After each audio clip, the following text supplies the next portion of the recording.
Hey, this is Seth with In Demand Career. I show people how to get life-changing jobs in digital marketing with no previous experience or education. And that includes my very special guest today, Andrew, who was working as a traveling nurse and was very dissatisfied in that career. He ended up actually teaching himself a lot about digital marketing, even doing a drop shipping business, but he was still unhappy with the work-life balance and wanted something where he could contribute and be intellectually engaged every day.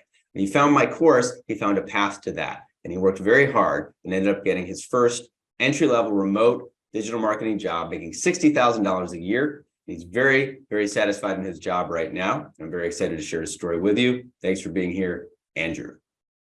Yeah, thank you, Seth. My pleasure.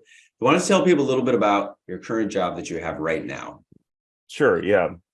I'm currently working remotely for a company in Iowa. I started initially as a contractor for them. It's kind of a test. And once they were comfortable with me, they brought me on full time for $60K a year when a competing offer came through.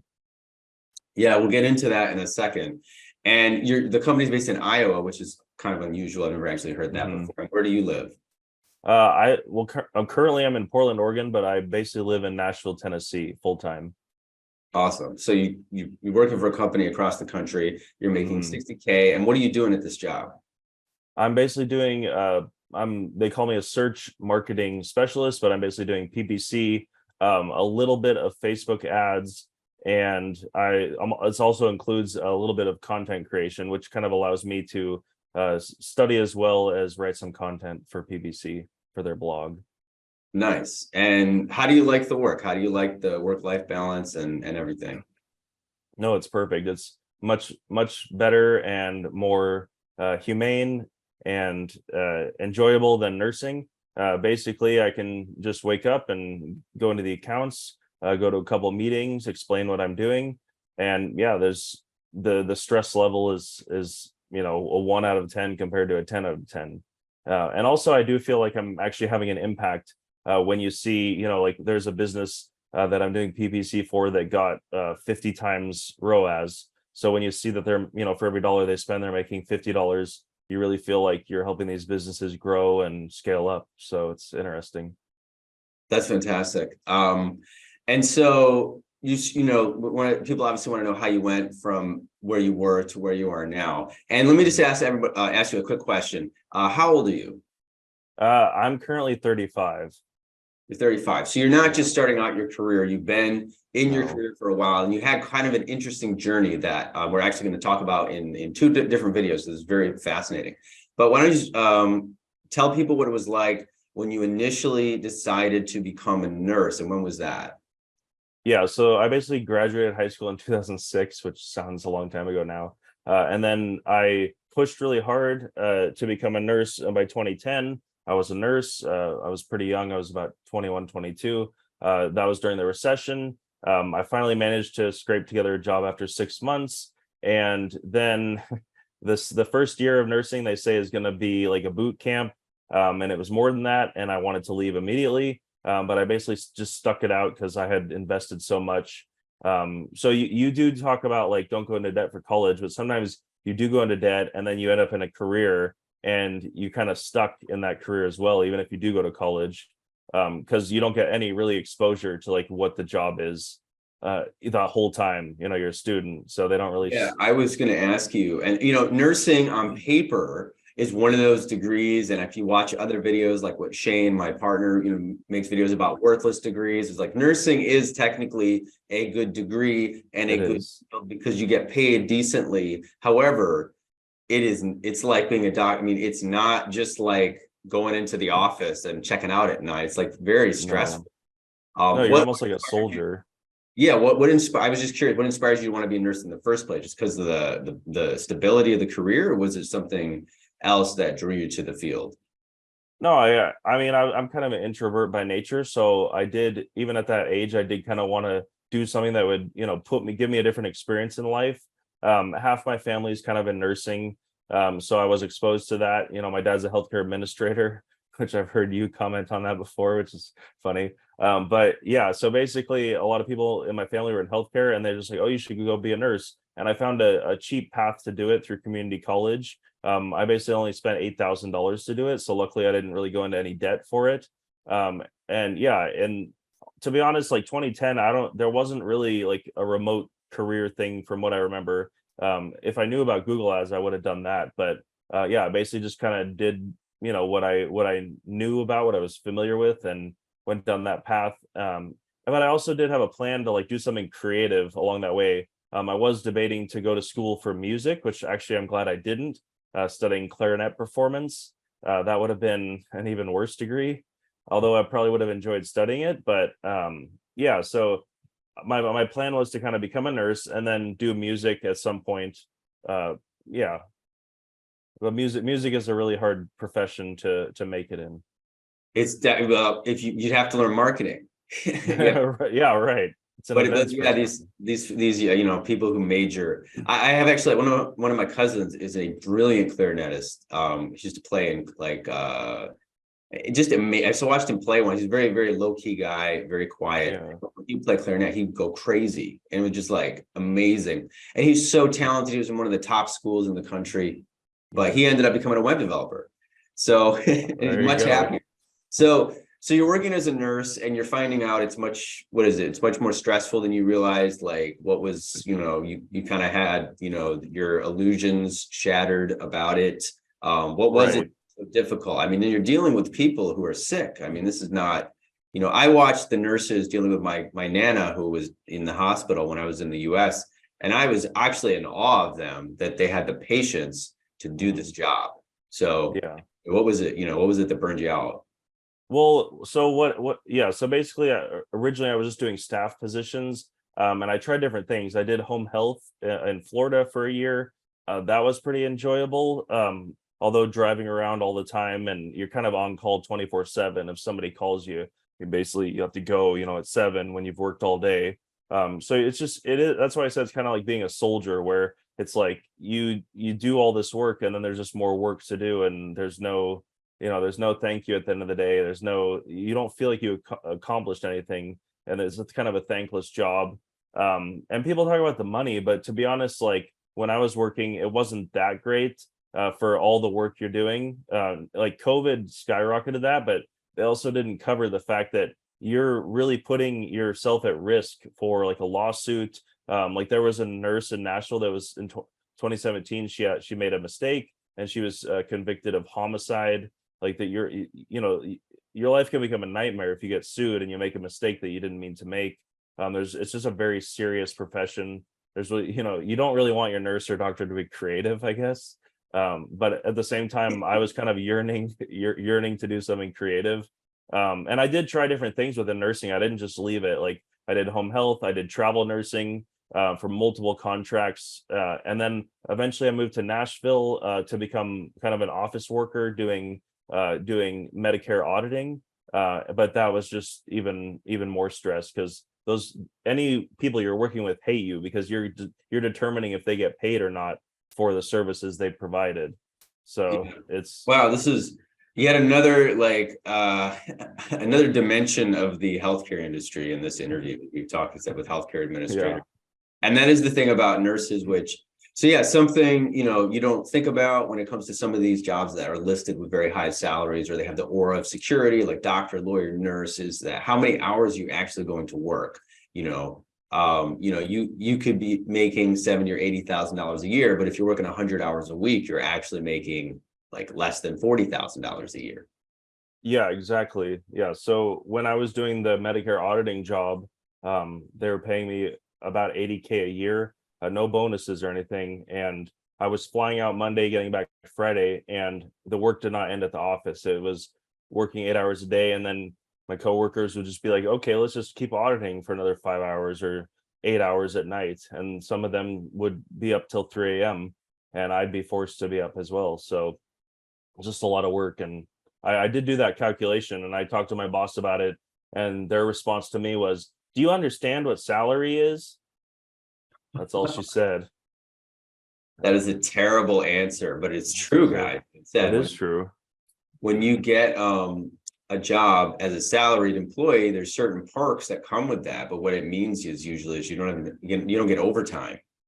So you could be working at 60, 70, 80, 90 hours a week and you're still, getting your salary. And so, yeah, it's then the work-life balance is really messed up. So obviously you did your best, you worked very hard in nursing and you realized it wasn't for you. So what did you decide to do? You've been in there a few years. What happened for you next? Yeah, so I basically ended that job, and then I signed up for an agency as a nurse just to get a little bit of income, like to support my me and my girlfriend or wife at the time. And then my brother had found something called Merch by Amazon, and basically we just did the print on demand business. We scaled that up through Amazon, through other channels, through drop shipping shirts with Etsy and other websites and stuff like that. So yeah, basically I was able to scale that up, as well as a YouTube business where I got chess coaching leads. And I just did that and enjoyed it a lot more. It was a lot of work. But yeah, basically I just transitioned from nursing to something more creative.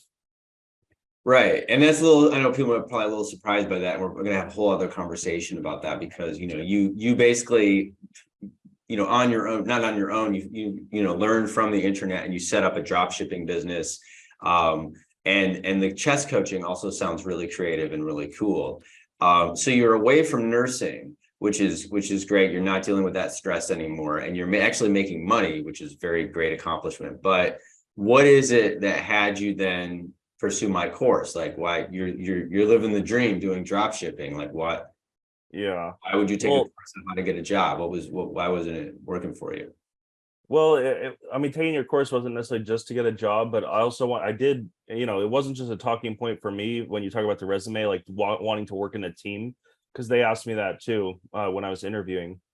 And it's basically, I really enjoyed the years when I was scaling up the business, but it does reach a point where it is harder to scale, like, the size of your business, unless you're willing to invest tons of money, tons of time. And I just wasn't willing to do that. But also, there's a lot of issues with print on demand drop shipping. You're constantly dealing with returns. Somebody's, if you sell 1,000 shirts, out of those you're going to get 100 requests for, my shirt is missing, so this is happening, oh, I returned it. And then you have to process all this stuff. And while you can hire somebody, it's just a lot more management. That wasn't what I was looking to do. I was looking to just, go in, do the job, work with good people, and not have so much stress. So I realized that was kind of the focus of what I wanted to do. And Yeah. yeah, I go ahead. Yeah. Sorry. I think what you're speaking to the stress level and the work-life balance, which is something that you don't hear about when it comes to starting your own business. And we're going to talk more about that in a separate conversation. It's like, yeah, you can build your own business online. And honestly, especially for me, when I was starting out, I love the stress. Like, I lived for the stress. I wanted to be completely stressed out by my business. It was like a love affair. But for someone like yourself who just spent 5 years, or how many years were you in nursing?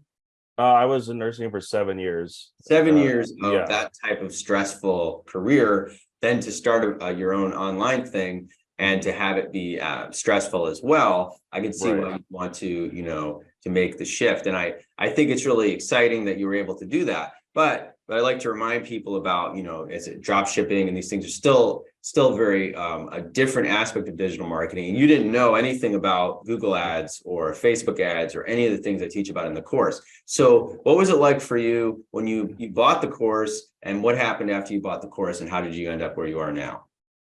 Yeah, so basically I was just doing those two things for multiple years. And then come 2023, I wanted to make a change, like, consciously. So I had actually went through a process 3 months before to go through the interview process to work in the OR as a nurse, because I was curious. There was kind of a malaise that had set in where I was just like doing the same thing day in, day out. Money wasn't necessarily an issue, but it was just kind of, in terms of structure, I wanted to work with other people. I wanted to kind of have that team environment. And so I did the OR. I was basically a week before January 30th was the start date. I called them up and I said, I just can't do it. I thought for 2 weeks before, I said, I just can't put myself in this situation. I'm going to be on call. I'm going to be working with surgeons. There's a lot of issues too. Like in the people don't think about in the OR, there's surgical smoke, which contains benzene, which is, it's a carcinogen. Like there's a lot of issues with there's a lot of issues with basically healthcare. And I was curious, but at that point I just said, I'm never going back. I have to do something. And then February 1st was actually the day that I bought your course. I kind of had found it during that week, and went down the rabbit hole, and down your funnel, I guess I should say. Yeah, and it did kind of blow my mind, because I had bought Isaac Rudansky's course in 2016. I had done some Amazon ads, like it was right under my nose the whole time. And my first thought was like, man, I really kind of missed out since 2016 having all these products and not using like PPC or even SEO to kind of promote products. And I thought, like I had success just spamming, 100,000 shirts on the internet. Like that works. It's a lot of work though. But in terms of like a marketable strategy, it is crazy how you can be in digital marketing running a business and you don't even understand.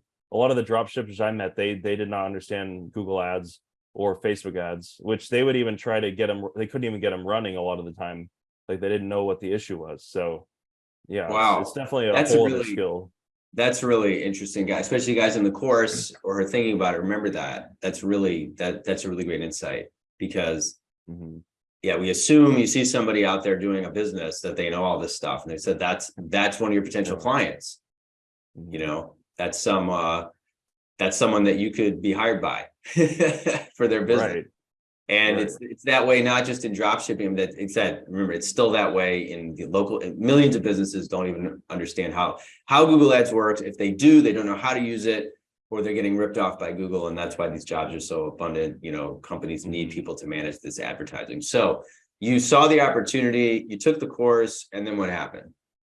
Yeah, and then so I pushed really, really hard for a month, basically. I February 1st, I was just going through the course. Like I was reading all the Perry Marshall books. I was expanding to other courses too, which I didn't really need to do. And I'll come back to that too, which is very interesting. Like I've learned a lot from resources, but it always shocks me. Like every new account that I see, I'm like, it really comes down to just the basics in the course. So I spent 30 days going through everything. I did all the tasks, and then at the end of that I started applying, and so within 2 weeks in March, so 6 weeks after the course, I basically got an offer to do kind of a contract test position. And I was really nervous. I was like, they're going to be asking me to kind of manage multiple accounts professionally, and I wasn't sure, but they did kind of promise me that they give me a brain dump and support if I needed it. And it's just been kind of a constant learning process from there. But it has been a lot of work. I mean, I've been research, like I was working 8 hours a day, but then I was still studying 2 hours after, just because I wanted to learn. I found it fascinating, to be honest. And Google, this is kind of weird year to be in PPC because GA4 is coming. There's a lot of changes, whereas maybe in other years past it's always changing, but there's a lot of things coming down the pike. So it's a Well, yeah, fascinating. it's always changing. You probably said that like a year ago, but yeah, there's Yeah. definitely big changes coming. But what was I going to say? So you're working like a normal schedule now, but Mhm. you got offered the contract position, but then how did you end up in your current position? Yeah, so I was doing the contract position, which didn't have any benefits or anything, and then basically I was still interviewing. I was doing, and I will say I did do the easy apply on LinkedIn. I didn't get anything from any of those. Only the only positions I did get was when I wrote a cover letter specific to the business and the resume. And so I did that for a company in Minnesota. I interviewed with them. We did 4 rounds, I think. And I was waking up to work for Running Robots, and then they called me and they said, "Oh, we really want to bring you on." And they listed the position as 55, and I was kind of like, like I'm basically, I'm looking for more than that. So they called me and they offered me 60. And then I was really excited. I was like, oh, I can start in 3 weeks for this job. So basically, I wrote up a resignation letter for running robots. I sent that to them, and then they got me on a call right away and made me an offer, which was a bit rushed, but I think they didn't want to have to find somebody else in PPC, which again surprised me because it's like, I thought sometimes like in nursing they would just fire you and you'd be easier replaceable, which actually you shouldn't be. But in PPC, I do feel like if they find somebody good, they want to keep them. So that's a nice thing as well.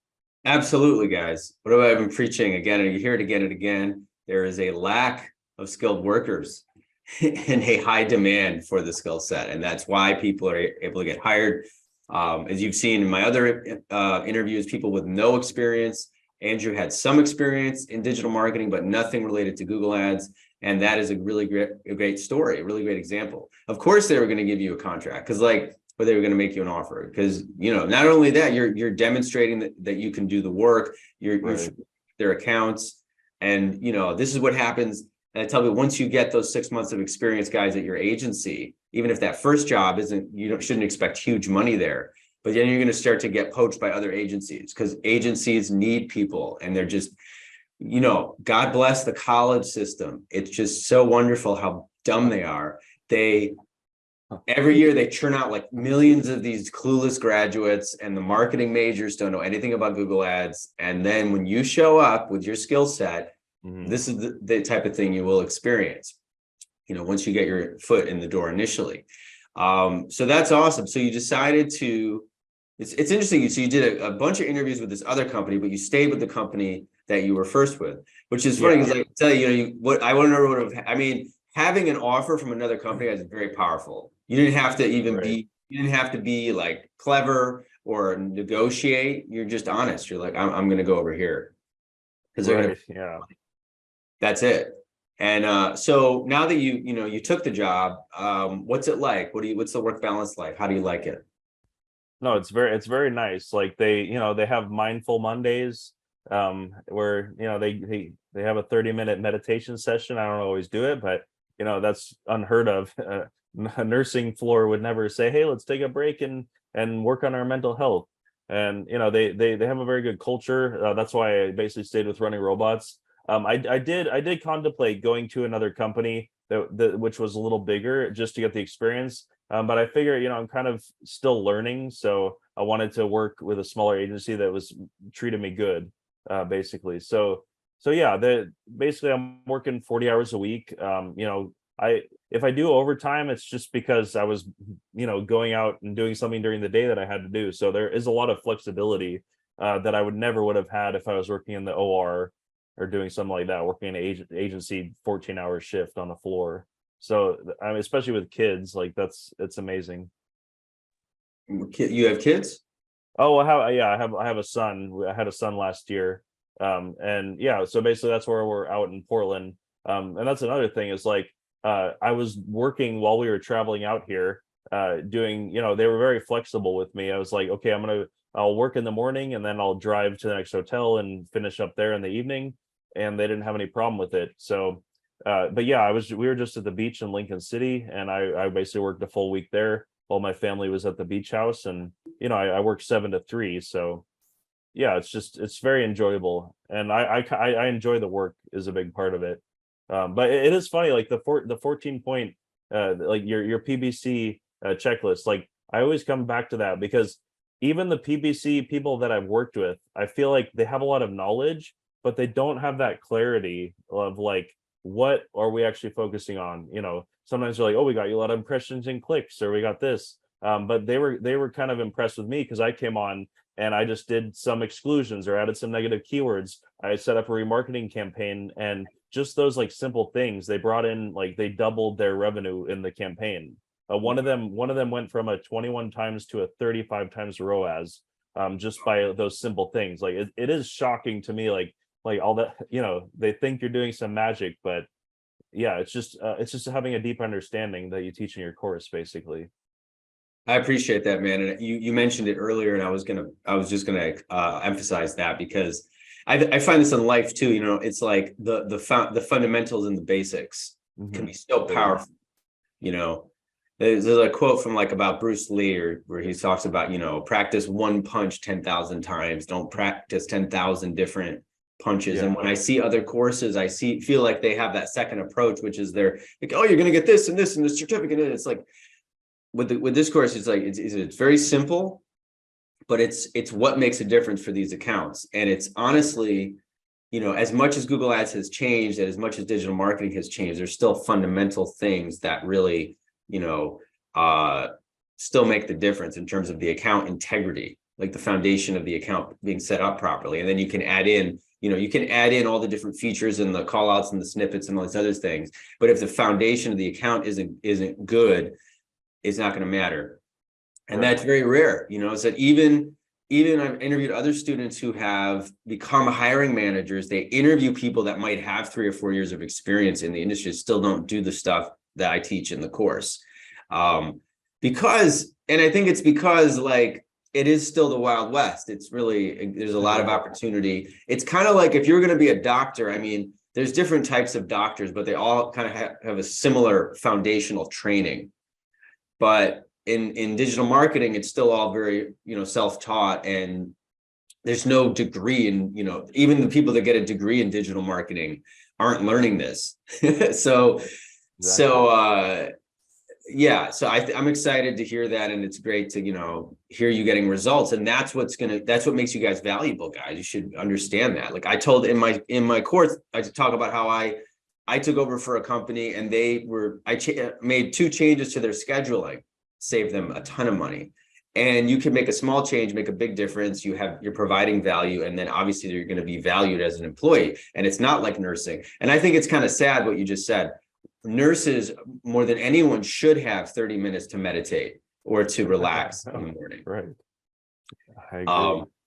And it's unfortunate they don't, but thankfully in digital marketing, there's a lot of that type of stuff in the culture. So I'm happy for you, man. I'm happy that you got the work-life balance that you wanted.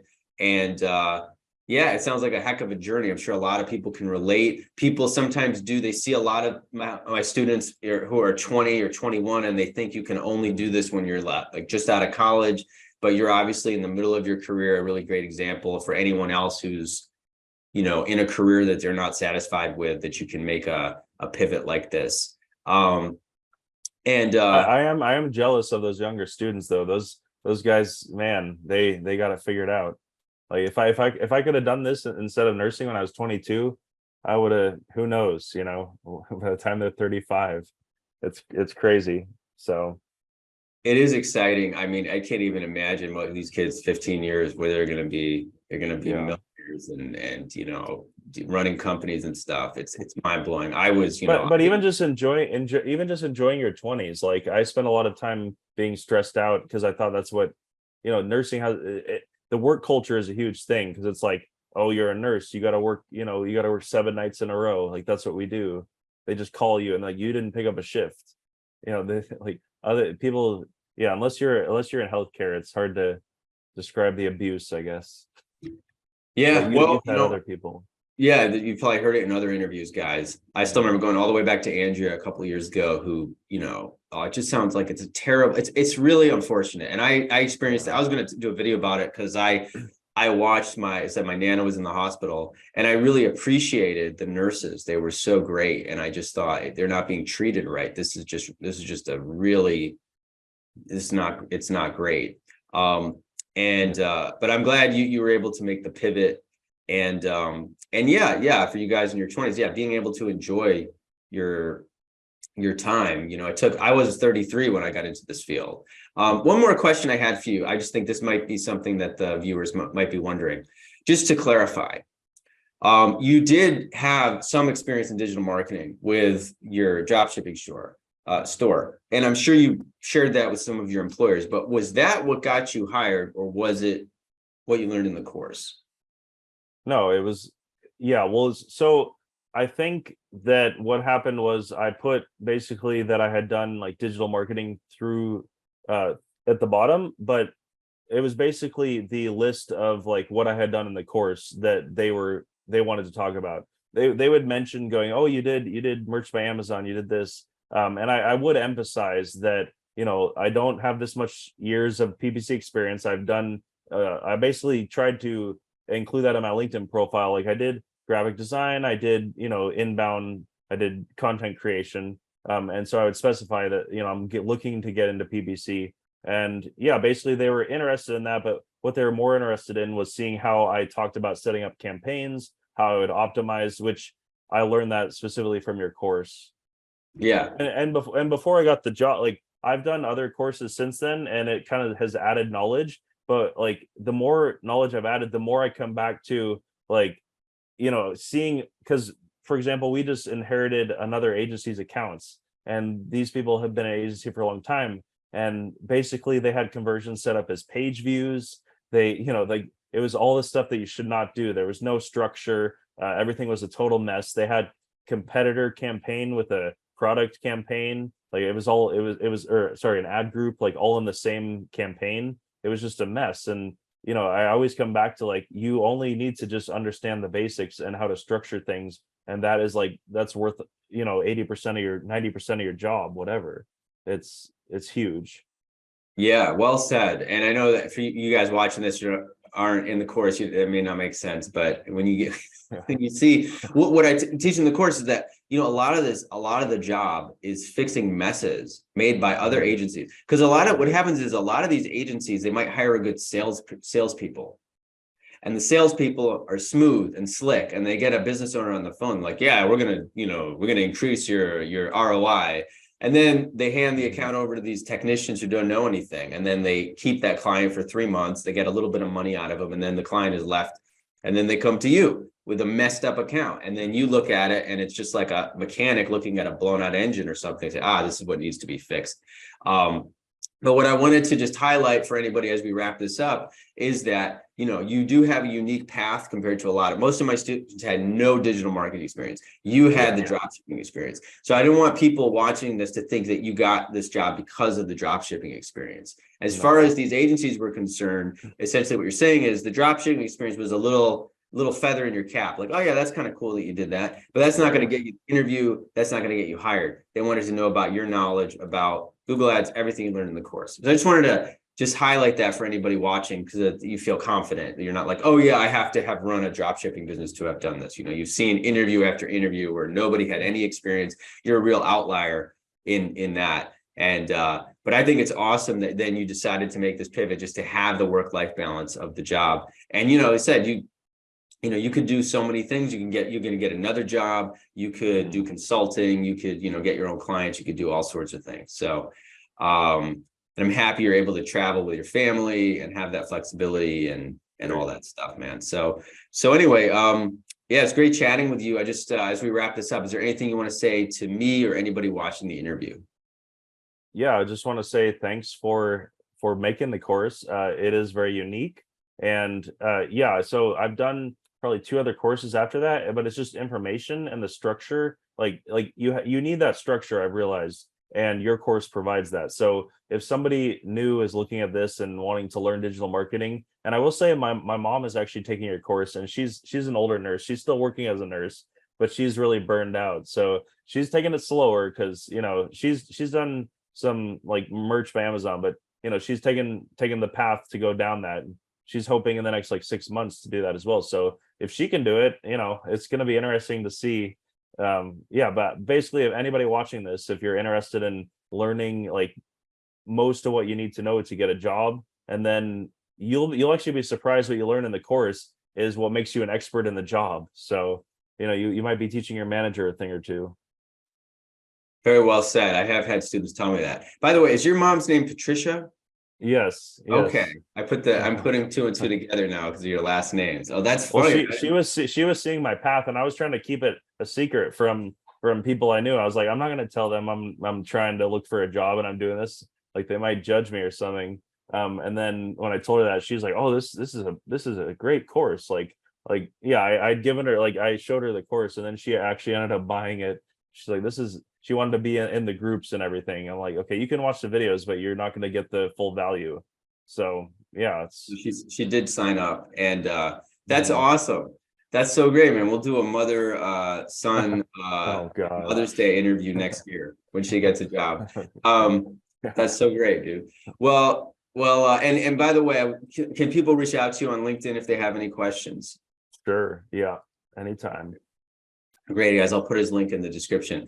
All right, Andrew. Well, thanks again so much for sharing your story with everyone. Yeah, I'm really happy for you, and we'll definitely circle around and we'll talk again. Cool. Thanks so much.